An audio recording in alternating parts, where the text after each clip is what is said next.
السلام علیکم ورحمۃ اللہ وبرکاتہ۔ میں جب سلام کرتا نا تو ذرا زور سے جواب دیتے جاؤ اس کا۔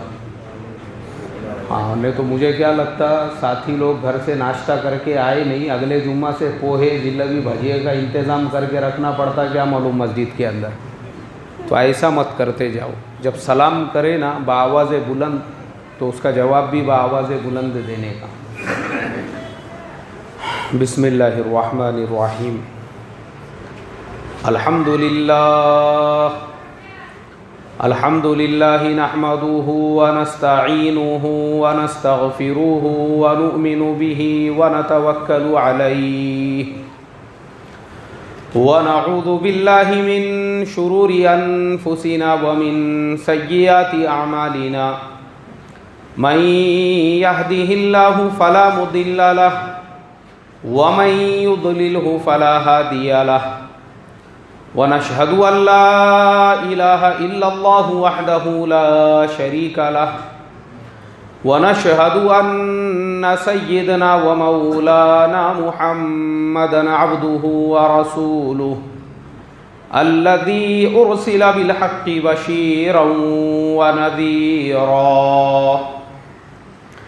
أما بعد فقد قال الله تبارك وتعالى أعوذ بالله من الشيطان الرجيم بسم الله الرحمن الرحيم لقد من الله على المؤمنين إذ بعث فيهم رسولا من أنفسهم يتلو عليهم آياته ويزكيهم ويعلمهم الكتاب والحكمة وَإِن كَانُوا مِن قَبْلُ لَفِي ضَلَالٍ مُبِينٍ۔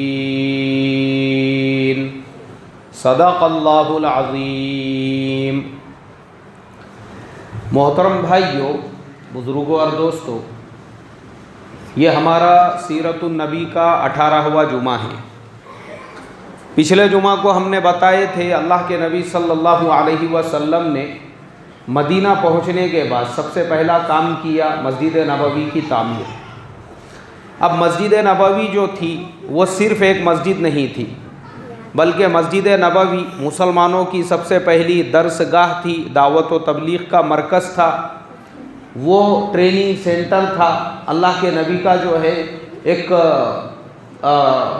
اللہ کے نبی کی پارلیمنٹ تھی، اور اللہ کے نبی صلی اللہ علیہ وسلم کے لیے مسجد نبوی صلی اللہ علیہ وسلم جو ہے وہ ایک کیپٹل کی حیثیت رکھتی تھی۔ تو سب سے پہلے اللہ کے نبی نے ایک مرکز کی تعمیر کی جو مسجد نبوی کے نام سے تعمیر ہوا، جس میں مسلمان نماز بھی پڑھا کرتے تھے۔ یہ بات اور ہے کہ ہمارے آج کے زمانے کے جو مسلمان ہیں انہوں نے مسجد کو ایک نمائش کی چیز بنا کے رکھا۔ اسی لیے بعض مسجدیں ہماری ایسی ہوتی ہے کہ ہماری ان مسجدوں کے اندر نماز کے بعد 15-20 منٹ تک لوگ نماز پڑھ سکتے ہیں، اس کے بعد مسجدوں کو تالے لگا دیے جاتے ہیں۔ تو آج کا زمانہ ایسا ہو چکا ہے، مسجد کے بیت الخلاء کو تالے، مسجد کے وضو خانے کو تالے، مسجدوں کو تالے، جس کی وجہ سے آپ صرف مسجد میں نماز پڑھ سکتے ہیں، اس کے بعد مسجد میں کوئی عمل نہیں ہوتا ہے، جبکہ اللہ کے نبی کی یہ جو مسجد نبوی تھی وہ 24 گھنٹے آباد رہتی تھی اور 24 گھنٹے اس میں عمل ہوتا تھا۔ اور خود ہمارے مولانا یونس صاحب رحمۃ اللہ علیہ وہ اس بات کے سخت مخالف تھے، اور شدید آپ اس کی مخالفت کرتے تھے کہ مسجدوں کے آزو بازو دکانیں بنائی جائے، مسجدوں کے نیچے شاپنگ سینٹر بنا دیا، اوپر مسجد بنا دی۔ کیوں؟ بولے مسجد کے آمدنی کا ذریعہ رہے گا۔ تو مولانا مثال دے کے فرماتے تھے، بولتے تھے دیکھو یہ یہودی، ان کے عبادت خانے دیکھو، وہاں پہ تم کو کوئی شاپنگ سینٹر نہیں ملے گا۔ یہ کرسچن اور عیسائی، ان کے چرچ دیکھو، آپ کو دنیا میں کہیں کوئی ایسا چرچ نہیں ملے گا جس کے نیچے پوری دکانیں بنی ہوئی ہے اور اوپر چرچ بنا ہوا ہے۔ لیکن مسلمانوں نے اپنے مسجدوں کو بھی دھندے، کاروبار اور تجارت کا ذریعہ بنایا۔ مسجد کے آزو بازو چاروں طرف سے دکانیں اور بیچ میں مسجد، اور اس کا غلط استعمال امت ایسے کر رہی ہے کہ جس نے ایک بار مسجد کی دکان کرائے سے لیا، اس کے بعد وہ اس کو واپس کرنے کے لیے تیار نہیں ہے۔ اسی لیے آج بھی مسجدوں کی اربوں کھربوں کروڑوں کی پراپرٹیز ایسی ہے جن دکانوں پہ خود مسلمانوں نے قبضے کیے تھے، وہ آج بھی 150 اور 200 روپیے اس کا بھاڑا دے رہے ہیں۔ تو ہمارے مولانا بھی اس بات کے مخالف تھے، وہ فرمایا کرتے تھے کہ مسجد کو مسجد ہی رہنے دو، جو مسجد 24 گھنٹے کھلی اور آباد رہنا چاہیے۔ اسی لیے ہمارے بڑے بھی آج مرکز نظام الدین سے جو آواز لگائی جا رہی ہے، خاص طور پہ ہمارے حضرت جی مولانا سعد صاحب تو اس بات پر شدت کے ساتھ میں زور دے رہے ہیں کہ مسجد جو ہے وہ 24 گھنٹے آباد ہونا چاہیے۔ سیکھنے سکھانے کا عمل اور دعوت و تبلیغ کے عمل کے علاوہ بھی مسجد کے اندر جو دوسرے اعمال ہوتے ہیں، مکتب والا عمل ہو، اس کے بعد تعلیم بالغان والا عمل ہو، آج اس بات کی آواز اسی لیے لگائی جا رہی ہے تاکہ مسجد 24 گھنٹے کیا رہے بھائی، آباد رہے۔ اور ہم نے مسجد کو ایسے بنا دیا، تالے لگا دے رہے نماز کے فوراً بعد میں۔ ایک جگہ میں سفر پر تھا تو وہاں پہ مسجد کے عالی شان 4 بیت الخلا بنے ہوئے اور چاروں کو بھی تالا لگا ہوا۔ تو میں نے وہاں پہ لوگوں سے پوچھا، میں بولا بھائی میں مسافر آدمی ہوں، راستے سے گزر رہا ہوں، میں موٹر سائیکل پہ سفر کر رہا تھا، میں نے بولا مجھے نماز پڑھنا ہے، نماز سے پہلے ضروریات سے فارغ ہونا ہے، بیت الخلا کو تالے لگے ہوئے ہیں۔ بولے نہیں وہ لوگ بیت الخلا گندے کر دیتے ہیں، اس کے لیے تالے لگے ہوئے ہیں۔ ارے بھائی کوئی آدمی نماز کے لیے آئے گا، اس کو ضرورت سے فارغ ہونا ہے تو پھر وہ کیا کرے گا؟ بولے نہیں وہ چابی جو ہے اس کی، میں نے وہاں مؤذن صاحب تھے ان سے پوچھا تو بولے وہ چابی ہمارے پاس میں نہیں رہتی، وہ مسجد کے فلانے ذمہ دار صاحب ہے، وہ فلانی جگہ پہ ان کی دکان ہے اور وہاں جا کے آپ ان سے چابی لیجیے۔ اب میں گیا اچھا گاڑی لے کے 1 کلومیٹر کا سفر طے کر کے صدر صاحب کی دکان پہ۔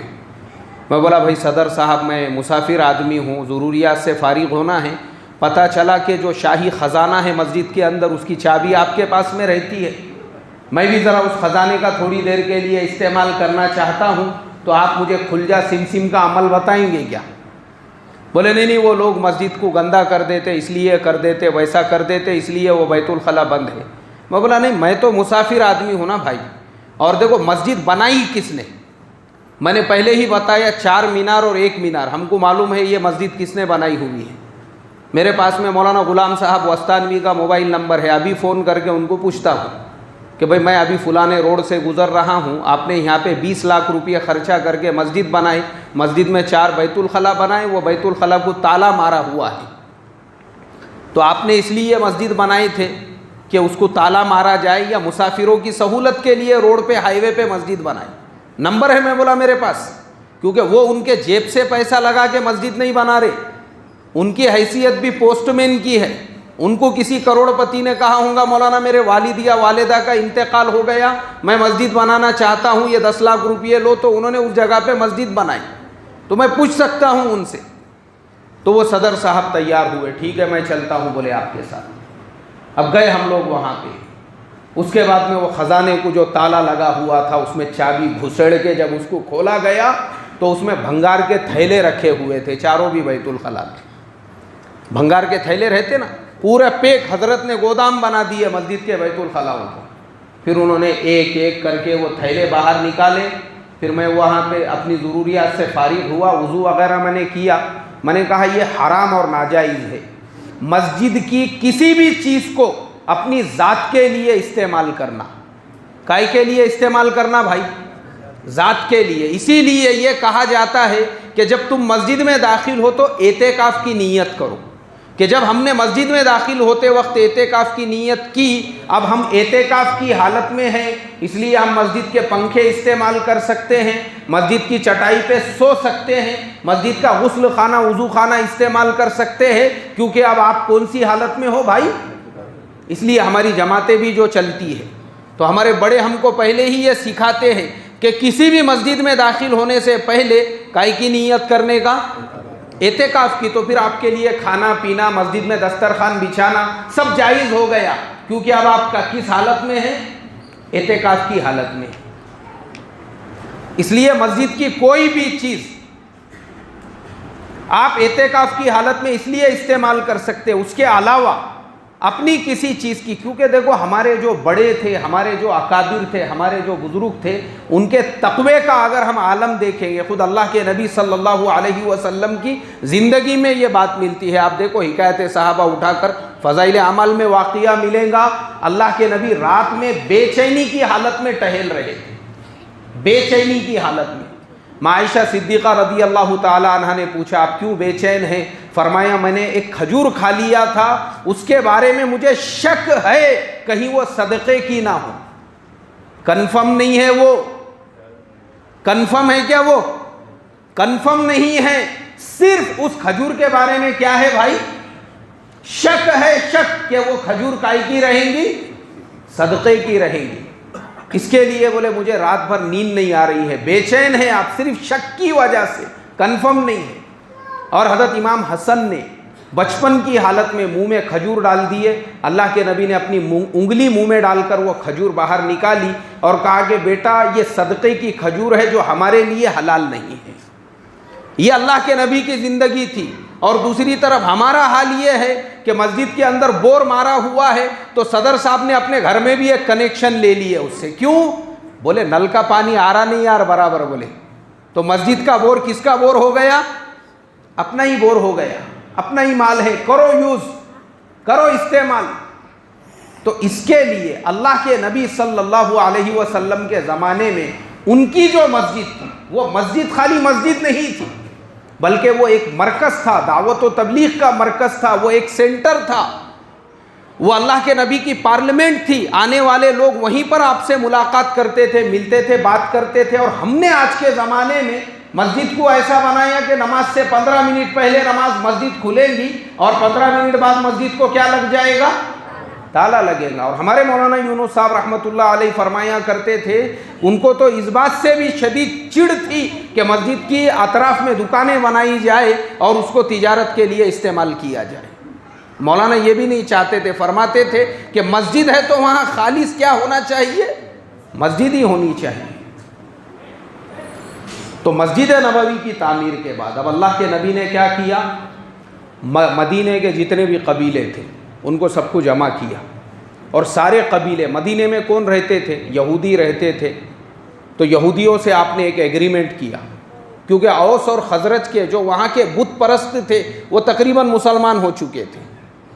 اب یہودیوں کو کانفیڈنس میں لیا، ان کے ساتھ میں ایک ایگریمنٹ کیا، بولے دیکھو مدینہ میں ہم لوگ رہ رہے ہیں، ہم لوگ آپس میں مل جل کر رہیں گے، پیار محبت سے رہیں گے، آپس میں لڑیں گے نہیں، جھگڑیں گے نہیں، کوئی کسی کو تکلیف نہیں پہنچائے گا، ہم لوگ سب ساتھ میں مل کر رہیں گے۔ اور باہر سے اگر کوئی مدینے کے اوپر حملہ کرتا ہے، چاہے وہ حملہ یہودیوں پر ہو، اوس پر ہو، خزرج پر ہو یا مسلمانوں پر ہو، سب مل کر ان کا مقابلہ کریں گے۔ یہ اللہ کے نبی صلی اللہ علیہ وسلم نے معاہدہ کیا۔ اور اس کے بعد اللہ کے نبی صلی اللہ علیہ وسلم جو ہے مدینہ کے اندر، اب چونکہ مہاجرین جو تھے وہ مکہ سے ہجرت کر کے مدینہ آئے تھے، تو انصار مدینہ کے ساتھ ان کی مواخات جو کی، تو آپ یہ نہیں چاہتے تھے کہ انصار مدینہ کو بوجھ لگے کہ بھئی مکہ والے جو آئے ان کی وجہ سے ہمارے اوپر پریشر پڑ رہا ہے، ان کی وجہ سے ہمارے دھندے بڑھ گئے، ہمارے کاروبار بڑھ گئے، یا ان کی وجہ سے ہم کو کوئی نقصان ہو رہا ہے۔ تو اللہ کے نبی نے صحابہ کو یہ حکم دیا، مہاجرین کو، کہ وہ انصار مدینہ کا ہاتھ بٹائے۔ اس لیے مہاجر جو صحابہ تھے وہ جن کے ساتھ ان کی مواخات ہو گئی وہ ان کا ہاتھ بٹانے لگے، انصار مدینہ میں جس کے ساتھ مواخات ہو گئی ان کے باغ میں کام کرنے لگے، ان کے درختوں کو پانی دینے لگے، ان کی بکریاں چرانے لگے، ان کے اونٹ چرانے لگے، تاکہ ان کو آنے والے جو مہاجرین تھے ان کی وجہ سے کیا نہ محسوس ہو بھائی، بوجھ محسوس نہ ہو ان کو۔ اب الحمدللہ مدینہ منورہ کے اندر اللہ کے نبی صلی اللہ علیہ وسلم لگے اسی محنت کے اندر، اور اب انصار اور مہاجرین میں مواخات بھی ہو گئی۔ بہت سے جو مہاجر صحابہ تھے انہوں نے تجارتیں شروع کی۔ حضرت عبد الرحمن ابن عوف رضی اللہ تعالیٰ عنہ کی مواخات جن صحابی کے ساتھ ہوئی، انہوں نے کہا عبد الرحمن اگر تم چاہو، دیکھو یہ میرے 2 گھر ہے اس میں سے ایک گھر لے لو، اور یہ میرے 2 باغ ہے اس میں سے ایک باغ لے لو، اور میری 2 بیویاں ہیں ان میں سے کسی ایک کو پسند کرو، میں اس کو طلاق دیتا ہوں، بعد میں تم نے اس سے نکاح کر لینا۔ لیکن میرے محترم دوستو، قربان جاؤں صحابہ اکرام کی زندگیوں پر اور ان کے اخلاق پر۔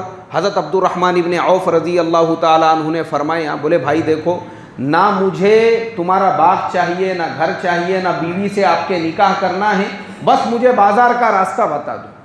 انہوں نے بازار کا راستہ جب بتائے، حضرت عبد الرحمن ابن عوف رضی اللہ تعالیٰ عنہ بازار میں پہنچے، اور بازار میں پہنچنے کے بعد حضرت عبد الرحمن ابن عوف رضی اللہ تعالیٰ عنہ نے دودھ، دہی اور جو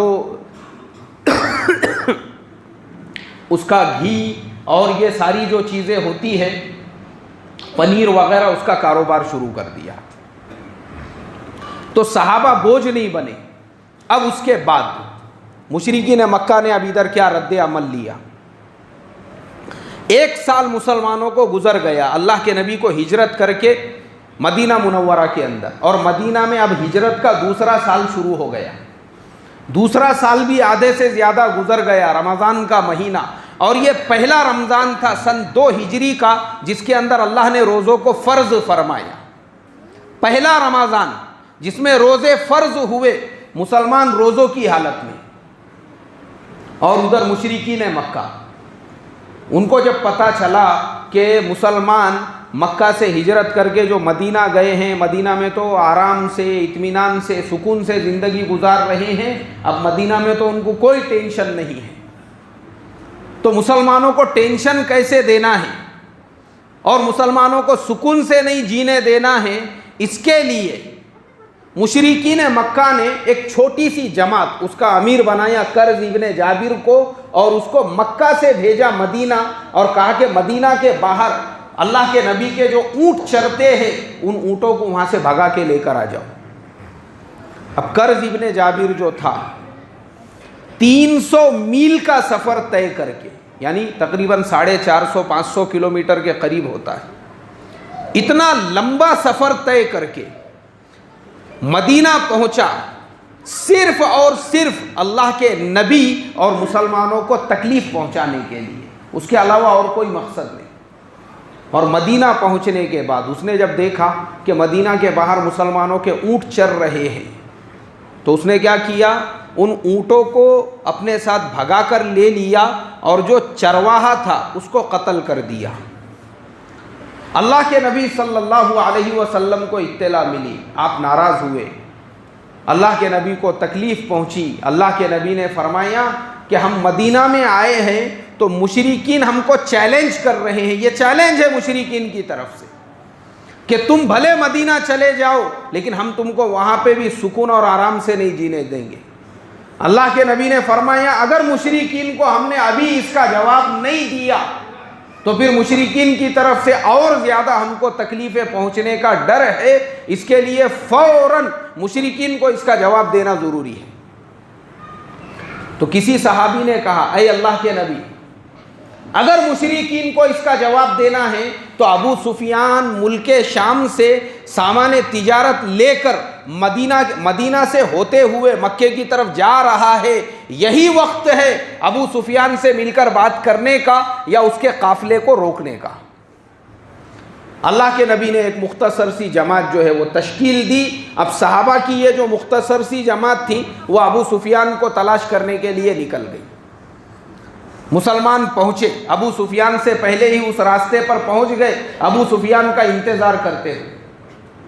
ابو سفیان کو جب اطلاع ملی کہ مسلمان اس راستے میں پڑاؤ ڈال کر بیٹھے ہیں، اس نے راستہ بدل دیا اور وہ دوسرے راستے سے اس پورے کے پورے قافلے کو بچاتے ہوئے نکلا، اور فوراً 2 آدمی تیزی کے ساتھ میں مکے کی طرف دوڑا دیے، اور مکے میں مشرکین مکہ کو یہ اطلاع دینے کے لیے کہ ہمارے لشکر کے ہمارا جو قافلہ ہے اس کے اوپر مسلمانوں کے حملہ کرنے کا ڈر ہے، اس سے پہلے کہ مسلمان ہمارے اوپر حملہ کرے تم آ کر اپنے اپنے مال کو بچا لو۔ اس لیے کہ وہ ایک کسی اکیلے آدمی کا مال نہیں تھا، سارے مشرکین کا اس میں مال لگا ہوا تھا۔ مکہ کے اندر جب یہ اطلاع پہنچی تو ابو جہل نے فوراً مکہ کے جو بڑے بڑے سردار تھے، عتبہ، ربیعہ، شیبہ، امیہ بن خلف، ولید، مغیرہ، ان کی سب کی جو ہے فوراً ایک مجلس مشورہ بلائی، اور یہ طے کیا گیا کہ فوراً 1000 کا جو لشکر ہے تیر تلواروں کے ساتھ میں وہ جا کر مدینے کے اوپر حملہ کر دے، فوراً مسلمانوں کا قصہ ہی ختم کر دے۔ اور 1000 کا جو لشکر تھا جس میں 700 اونٹ سوار تھے اور 300 گھوڑ سوار تھے، وہ لشکر نکل گیا مکہ سے مدینے کی طرف۔ ہر ایک جو تھا وہ تیر اور تلواروں سے لیس تھا، وہ سارے کے سارے لوگ چلے مکہ سے اب مدینے پہ حملہ کرنے کے لیے۔ اللہ کے نبی صلی اللہ علیہ وسلم کو اطلاع ملی کہ مکہ سے جو ہے مشرکین کا لشکر روانہ ہو چکا ہے، 1000 کا لشکر ہے جس میں 700 اونٹ سوار ہے، 300 گھڑ سوار ہے، بڑے بڑے مکہ کے جو بہادر ہے وہ اس لشکر کے اندر ہے۔ آپ صلی اللہ علیہ وسلم نے فوراً مشورے کی مجلس بلائی، مشورہ کیا گیا کیا کرنا چاہیے۔ حضرت ابو بکر صدیق رضی اللہ تعالیٰ عنہ کھڑے ہوئے، فرمایا اے اللہ کے نبی، جان کے بھی آپ مالک ہیں اور مال کے بھی آپ مالک ہیں، ہم نے تو اپنے آپ کو آپ کے حوالے کیا، آپ جو حکم دیں گے ہم وہ کرنے کے لیے تیار ہیں۔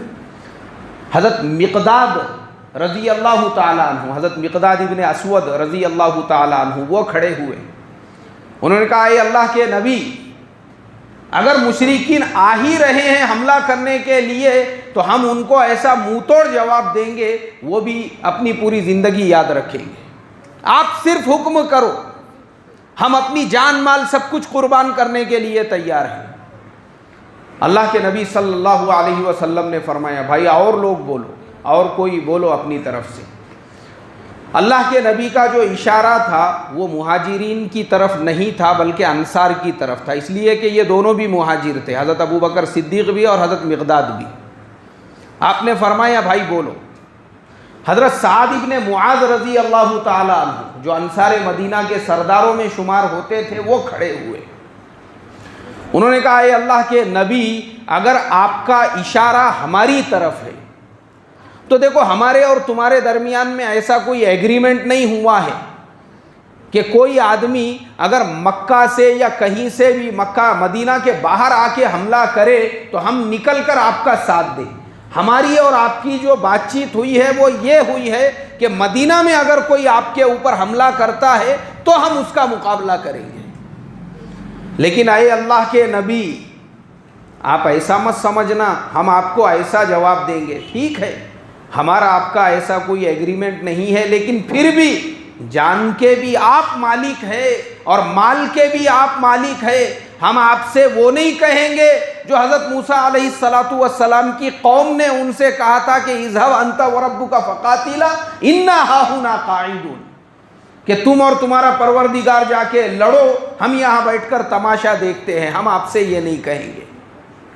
اے اللہ کے نبی آخری سانس تک ہم آپ کا ساتھ دیں گے۔ اللہ کے نبی نے فرمایا اللہ اکبر، آپ نے اللہ اکبر کا نعرہ بلند کیا،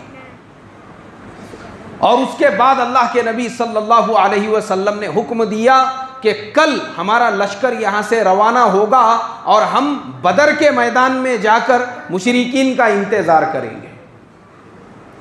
17 رمضان سن 2 ہجری اور پہلا رمضان جس میں اللہ نے روزوں کو فرض فرمایا تھا، یہ پہلا رمضان تھا، سارے صحابہ حالت روزہ میں ہیں، اور دوسری طرف مدینہ میں اللہ کے نبی صلی اللہ علیہ وسلم کی بیٹی اور حضرت عثمان غنی رضی اللہ تعالی عنہ کی بیوی حضرت ام کلثوم وہ سخت بیمار ہے، زندگی کے آخری لمحات کے اندر ہے، اپنی بیٹی کو ایسی بیماری کی حالت میں چھوڑ کر اللہ کے نبی صلی اللہ علیہ وسلم نے لشکر کو ترتیب دیا۔ اب لشکر کو جب ترتیب دینے لگے تو سارے جو انصار تھے اور جو مہاجر تھے وہ سارے صحابہ کو ملا کر جب شمار کیا گیا تو 310 کی تعداد بنی، 310 صحابی، پھر کچھ بچے بھی شامل ہو گئے تو 311 یا 312 13 کی جو تعداد تھی وہ مسلمانوں کی تعداد تھی۔ بہت سے چھوٹے بچے تھے، ان کو واپس گھروں پہ بھیجا گیا، اور کچھ بچے ایسے تھے جن کے اندر جو جوش اور جذبہ تھا وہ اپنے پنجوں کے اوپر کھڑے رہے تھے تاکہ بڑے نظر آ سکے اور ان کو واپس گھر کی طرف نہ بھیجا جا سکے. لیکن اللہ کے نبی نے پھر بھی چھوٹے بچوں کو واپس بھیجا. اب دیکھو یہاں پہ میں آپ کو ایک پوائنٹ بتاتا ہوں. میں نے تھوڑے دن پہلے ورلڈ وار فرسٹ کے اوپر ایک بیان کیا تھا. کسی نے سنا کیا اس میں سے اپنے مجمع میں سے؟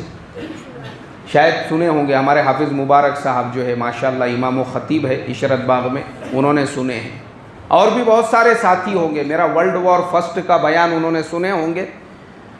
اس کے اندر میں نے ایک بات بتایا تھا کہ ورلڈ وار فرسٹ میں جب یورپ کے اندر مرد نہیں بچے تھے تو برٹن کی وہ جو فوجیں تھیں انہوں نے گھروں میں گھس کر ایسے جو چھوٹے بچے رہتے نا, ایسے بچے, ان کو بھی ماؤں کے گودوں میں سے چھن کے لے کر آئے.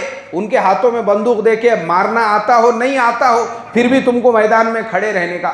بچوں کو اٹھا کے ماؤں کی گودوں میں سے لے کر آئے اور ان کو لے جا کے کہاں کھڑے کیا بھائی؟ میدانوں کے اندر. ان کو بچوں کو بھی لے جا کے کھڑے کیا. اور جب ورلڈ وار فرسٹ ختم ہو گئی تو یورپ کا یہ حال ہو چکا تھا, وہاں پہ آدھے سے زیادہ مردوں کی تعداد یعنی بچے بھی باقی نہیں رہے تھے.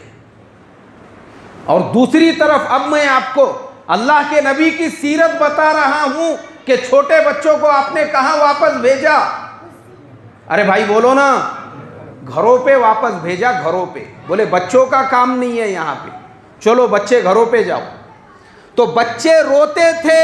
فضائل اعمال میں ہے یہ واقعات, حکایت صحابہ میں دیکھو بچوں کا جذبہ اور ولولہ آپ کو اس میں ملے گا ہی.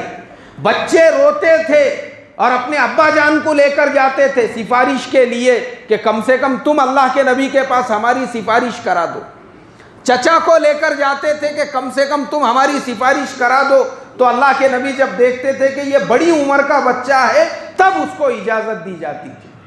ورنہ کئی صحابہ ایسے ہیں, آپ کو ان کے نام ملیں گے, وہ خود یہ فرماتے ہیں کہ ہم کو اپنی زندگی کا سب سے بڑا افسوس یہ ہے کہ ہم کو بدر میں شامل ہونے نہیں دیا گیا کیونکہ ہم اس وقت میں بچے تھے. تو اللہ کے نبی کی سیرت دیکھو, بچوں کو اجازت نہیں دی. حالانکہ آپ جانتے تھے سامنے والا لشکر 1000 کا ہے اور اپنی تعداد کتنی ہے؟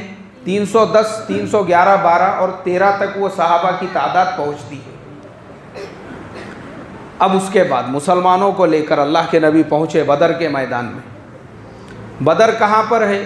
یہ بالکل مدینہ کے قریب میں ہے. کبھی حج اور عمرے کے لیے جائیں گے تو فجر کی نماز کے بعد مسجد نبوی کے باہر ٹیکسی والے 10-10 ریال میں بدر کے میدان میں لے کر جاتے ہیں. یاد سے بدر کی جو ہے زیارت کرنا, یاد سے اس کی زیارت کر کے آنا. ورنہ انڈیا کے جو حاجی ہے وہ خالی یہ ڈھونڈنے میں لگ جاتے 5 ریال والا ہر مال والا مال کون سا ہے اور 10 ریال ہر مال والا مال کون سا ہے. بس خالی دنیا کی چیزوں کے خریدنے میں. تو دنیا کی چیزوں کے پیچھے پڑنے سے بہتر ہے وہاں پہ ہر مقام ہم دیکھ کر آئے. بدر کا میدان بالکل مدینہ کے قریب میں ہے. اللہ کے نبی پہنچے صحابہ کو لے کر بدر کے میدان میں. اب جب وہاں پہنچے تو مشرکین پہلے سے ہی بدر کے میدان میں پہنچ گئے ہوئے تھے اور اوپر کا جو حصہ ہے پہاڑیوں کا اس کے اوپر ان کا قبضہ ہو چکا تھا اور مسلمانوں کو نیچے کا حصہ ملا. لیکن فائدہ یہ ہوا کہ کنویں جو تھے بدر کے وہ مسلمانوں کے قبضے میں آ گئے. اللہ کے نبی نے فرمایا کنویں اگر ہمارے قبضے میں بھی آتے ہیں تو حرج نہیں ہے. مشرکین کی طرف سے اگر کوئی پانی بھرنے کے لیے آتا ہے تو اس کو روکنا مت, ان کو پانی بھرنے دینا. یہ اللہ کے نبی کے اخلاق تھے. 17 رمضان سن 2 ہجری کو اللہ کے نبی روانہ ہوئے بدر کے لیے اور اگلے دن 18 رمضان سن 2 ہجری کو مشرکین کا جو لشکر تھا انہوں نے جب مسلمانوں کی تعداد دیکھی تو مسلمان تو بے سر و سامانی کے حالت میں. یہ 312-13 بھی جو صحابی تھے ان میں سے صرف 2 لوگوں کے پاس میں گھوڑے تھے, حضرت عبد الرحمن ابن عوف کے پاس اور ایک غالباً حضرت مقداد کے پاس. 2 گھوڑے تھے مسلمانوں کے پاس اور 70 اونٹ تھے اور وہ بھی ایک اونٹ پہ 2-2, 3-3 صحابی سوار تھے. لڑنے کے لیے سب کے پاس میں تلواریں نہیں, جس کے پاس تلواریں نہیں تھیں ان کو اللہ کے نبی نے درختوں کی ٹہنیاں دے دی. اب جب مشرکین نے لشکر کا یہ حال دیکھا تو امیہ بن خلف نے اس نے اپنے سرداروں سے کہا، بولے دیکھو یہ اپنے ہی بھائی بن لوگ ہیں، یہ کوئی دشمن نہیں ہے ہمارے، بیچاروں کے پاس میں نہ ڈھنگ کے گھوڑے ہے، نہ ان کے پاس میں اونٹ ہے، نہ ان کے پاس میں جو ہے کچھ ہے۔ عتبہ ابن ربیعہ نے اس نے کہا ابو جہل سے، ان کے پاس میں کچھ بھی نہیں ہے، تو کیوں ان سے لڑ کے جھگڑ کے فائدہ کیا ہے؟ کام کرتے ہیں، ان کو چھوڑو ان کے حال پہ، چلو یہاں سے چلو مکہ واپس چلے جاتے۔ تو ابو جہل نے کہا، بولے دیکھو اب یہاں تک جب اپن آئے ہیں، یہاں تک جب اپن پہنچے ہیں، تو ایک کام کرتے ہیں، ان کا پرماننٹلی خاتمہ ہی کر دیتے ہیں، ان کو جڑ سے ختم ہی کر دیتے ہیں، تاکہ یہ مسلمانوں کا مسئلہ ہی ختم ہو جائے۔ اور دوسری طرف اللہ کے نبی صلی اللہ علیہ وسلم نے رات میں اللہ سے یہ دعا کی تھی اور کہا تھا کہ اے اللہ، میرے بس میں تھا ان معذوروں کمزوروں کو لے کر میدان میں لا کر کھڑے کرنا، جو میرے بس میں تھا اب میں نے کیا، تیرے بس میں ہے ان کو کامیابی دلانا، اگر تو نے ان کو کامیابی نہیں عطا فرمائی تو قیامت تک اس سرزمین پر تیرا نام لینے والا کوئی باقی نہیں رہے گا۔ اور اس کے بعد میں جو ہے مقابلہ کیسے شروع ہوا؟ ایک دم سے شروع نہیں ہوا، مشرکین کی طرف سے عتبہ، شیبہ اور شیبہ کا بیٹا جو ہے ولید، یہ تینوں آئے سامنے، اور انہوں نے آواز لگائی کہ مسلمانوں تمہاری طرف سے بھی 3 لوگوں کو بھیجو۔ تو حضرت عبداللہ ابن رواحہ وہ آگے بڑھے اور ان کے ساتھ میں 2 انصاری صحابی۔ تو مشرکین نے کہا ہم آپ کو جانتے نہیں، پہچانتے نہیں، تم لوگ کون ہو؟ چلو جاؤ واپس، ہم کو وہ چاہیے جو مکہ سے ہجرت کر کے یہاں پہ آئے۔ مطلب یہ ہے کہ ان کو مہاجرین میں سے کوئی چاہیے تھا۔ اللہ کے نبی نے حکم دیا، حضرت حمزہ آگے بڑھے، حضرت علی آگے بڑھے، اور حضرت ابو عبیدہ ایک صحابی تھے وہ آگے بڑھے، تینوں آگے بڑھے۔ اور تینوں نے آگے بڑھنے کے بعد پھر وہ جو تینوں تھے، شیبہ کا بیٹا ولید اور عتبہ، وہ جانتے تھے یہ تینوں کون ہیں، اور پھر بھی ان سے پوچھنے لگے، بولے تم لوگ کون ہو، ان کو حقیر بتانے کے لیے۔ اور اس کے بعد جب مقابلہ شروع ہوا تو حضرت علی کرم اللہ وجہہ نے ایک ہی وار کے اندر عتبہ کا کام تمام کر دیا، اور حضرت حمزہ نے بھی ایک ہی وار کے اندر شیبہ کا کام تمام کر دیا، لیکن ولید جو تھا اس نے ان صحابی کے اوپر حملہ کیا، تب تک ان دونوں نے اس کا کام تمام کر دیا۔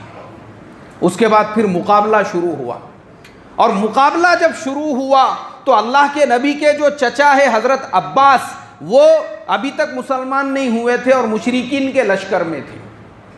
تو اللہ کے نبی نے صحابہ سے یہ کہا تھا، یاد رکھو میرے چچا حضرت عباس جو سامنے کے لشکر میں ہے، اور بہت سے میرے خاندان کے جو لوگ ہیں وہ مجبوری میں آئے ہیں، وہ تم سے لڑنا نہیں چاہتے ہیں، اس لیے اگر حضرت عباس کسی کے مقابلے میں آئے تو ان کو قتل مت کرنا، ان پہ وار مت کرنا۔